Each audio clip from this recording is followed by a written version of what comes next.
Matthew 26. When Jesus had finished all these sayings, he said to his disciples, "You know that after 2 days the Passover is coming, and the Son of Man will be delivered up to be crucified."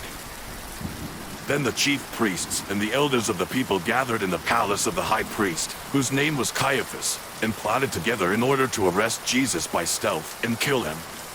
But they said, "Not during the feast, lest there be an uproar among the people."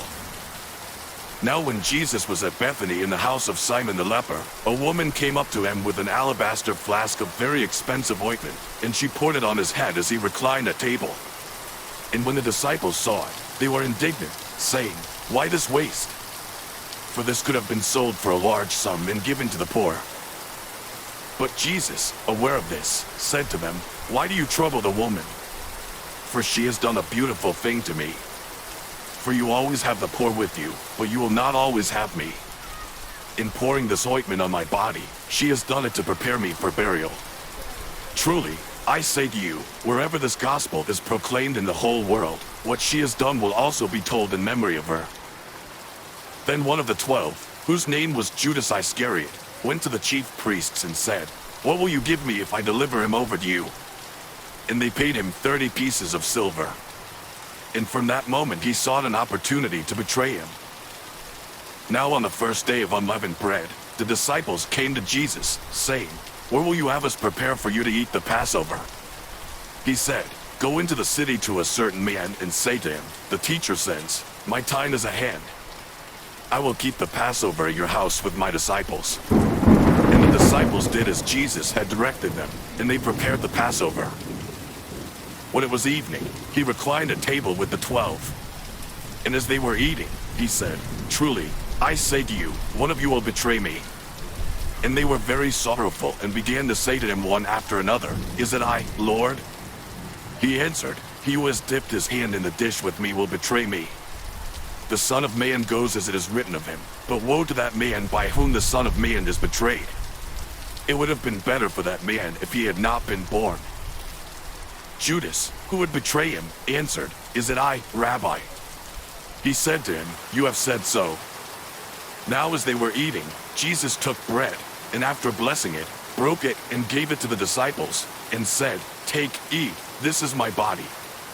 And he took a cup, and when he had given thanks, he gave it to them, saying, "Drink of it, all of you, for this is my blood of the covenant, which is poured out for many for the forgiveness of sins. I tell you, I will not drink again of this fruit of the vine until that day when I drink it new with you in my Father's kingdom." And when they had sundown, they went out to the Mount of Olives. Then Jesus said to them, "You will all fall away because of me this night. For it is written, I will strike the shepherd, and the sheep of the flock will be scattered. But after I am raised up, I will go before you to Galilee." Peter answered him, "Though they all fall away because of you, I will never fall away." Jesus said to him, "Truly, I tell you, this very night, before the rooster crows, you will deny me 3 times. Peter said to him, "Even if I must die with you, I will not deny you." And all the disciples said the same. Then Jesus went with them to a place called Gethsemane, and he said to his disciples, "Sit here, while I go over there and pray." And taking with him Peter and the 2 sons of Zebedee, he began to be sorrowful and troubled. Then he said to them, "My soul is very sorrowful, even to death. Remain here and watch with me." And going a little farther, he fell on his face and prayed, saying, "My Father, if it be possible, let this cup pass from me. Nevertheless, not as I will, but as you will." And he came to the disciples and found them sleeping. And he said to Peter, "So, could you not watch with me 1 hour? Watch and pray that you may not enter into temptation. The spirit indeed is willing, but the flesh is weak." Again, for the second time, he went away and prayed, "My Father, if this cannot pass unless I drink it, your will be done." And again he came and found them sleeping, for their eyes were heavy. So, leaving them again, he went away and prayed for the 3rd time, saying the same words again. Then he came to the disciples and said to them, "Sleep and take your rest later on. See, the hour is at hand, and the Son of Man is betrayed into the hands of sinners. Rise, let us be going. See, my betrayer is at hand." While he was still speaking, Judas came, one of the 12, and with him a great crowd with swords and clubs, from the chief priests and the elders of the people. Now the betrayer had given them a sign, saying, "The one I will kiss is the man, seize him." And he came up to Jesus at once and said, "Greetings, Rabbi." And he kissed him. Jesus said to him, "Friend, do what you came to do." Then they came up and laid hands on Jesus and seized him. And behold, one of those who were with Jesus stretched out his hand and drew his sword and struck the servant of the high priest and cut off his ear. Then Jesus said to him, "Put your sword back into its place. For all who take the sword will perish by the sword. Do you think that I cannot appeal to my Father, and you will at once send me more than 12 legions of angels? But how then should the scriptures be fulfilled, that it must be so?" At that hour Jesus said to the crowds, "Have you come out as against a robber, with swords and clubs to capture me? Day after day I sat in the temple teaching, and you did not seize me. But all this has taken place that the scriptures of the prophets might be fulfilled."